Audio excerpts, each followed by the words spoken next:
Alright, hi everybody. I know it's been a while since I did a video, but we're back with another one now. Start off with a shot of the dog here. I'm going to talk about two different things here today.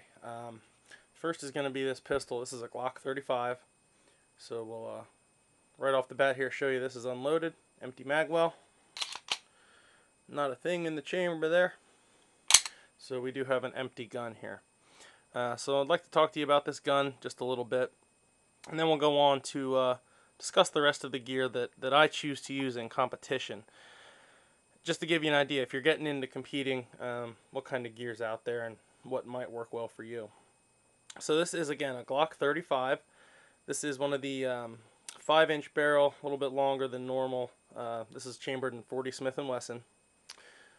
Very, very popular gun in USPSA, IDPA, pretty much any shooting sport. So this is not a stock gun. I'll show you the things that I've done to it to make it work a little better for me. First is the barrel. It's a lone wolf barrel. I don't know if I can get that in focus or not. Stainless barrel. The reason I use this is because I shoot quite a bit of lead, and I was not comfortable doing that with the stock barrel. Second thing is a set of sights from Dawson Precision. The rear is just a plain black, serrated, fully adjustable. The front is a real thin blade, green fiber optic. Again, it's hard to get stuff in focus from this close, but very nice sight picture with those. Sorry, aiming the gun at the dog here, but it's empty. I really, really like them. The sight picture is real crisp. For the longer shots, say like 20 yards and out, those sights really help. I mean, the stock Glock sights are terrible, so anything's an upgrade. And the last thing I did here was this magwell. This is also from Dawson. They call it the Ice magwell. Nice big fat opening in the bottom there. Really helps speed up reloads quite a bit. So that's where we are at with the gun. That model already comes with the 3.5-pound disconnector on the trigger. For now, that gives me a good enough trigger. I might eventually spend the money on a Van Ack Custom or Glockworks, like 2-pound trigger. But for now, for how much those cost, the stock trigger with that 3.5-pound disconnector is a good enough trigger for me. So the gun is nice and accurate, shoots really well with my hand loads. I've loaded just up to about 170 power factor for USPSA for major. Shoots really nice, shoots a hell of a lot better than a factory 40 ammo, that's for sure. So yeah, for an entry-level limited division USPSA pistol, it's really tough to beat the 35. Most guys are running, 2,000 and up as far as dollar amount. Double stack 1911s and 40. I didn't want to put that kind of money into it. I do well enough with this. I'm happy. So let's move on to some other gear here. Any questions on the pistol, anything I didn't cover, feel free to let me know. So I'm just going to grab my belt here. This is the belt that I run. Try to get it out in the frame here. This is made by a company called CR Speed. Made somewhere in Europe, I think. But the way this works, you can see it's a really stiff belt. You wear an inner belt through your belt loops with soft Velcro on the outside.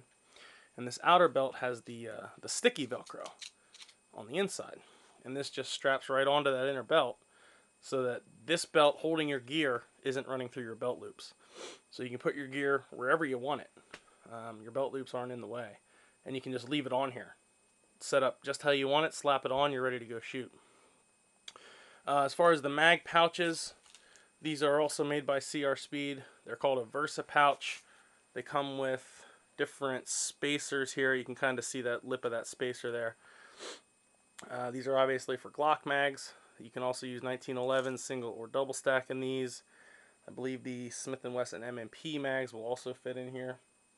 And I'm probably missing one or two that'll work with them. But they come with all the spacers for any different mag you'd want to run.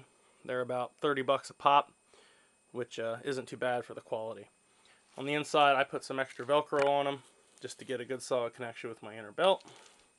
And they did kind of slide around a little bit. So what I did was, you can kind of see there on those, I drilled and tapped the bottom plastic there, put a set screw in so it butts up against the belt.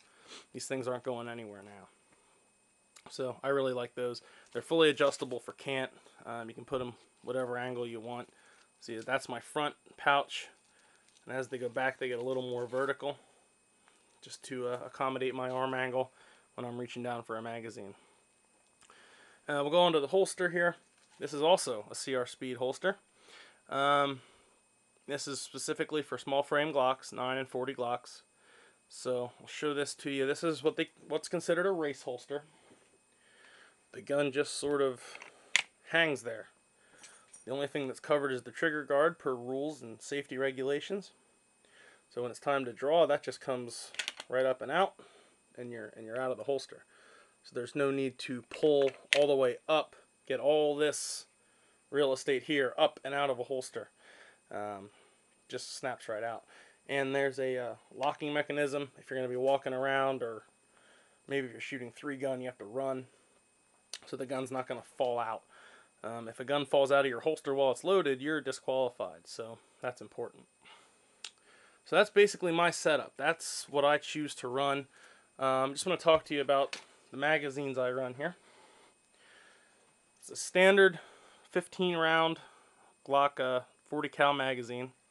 On the bottom here is a extension made by Arredondo.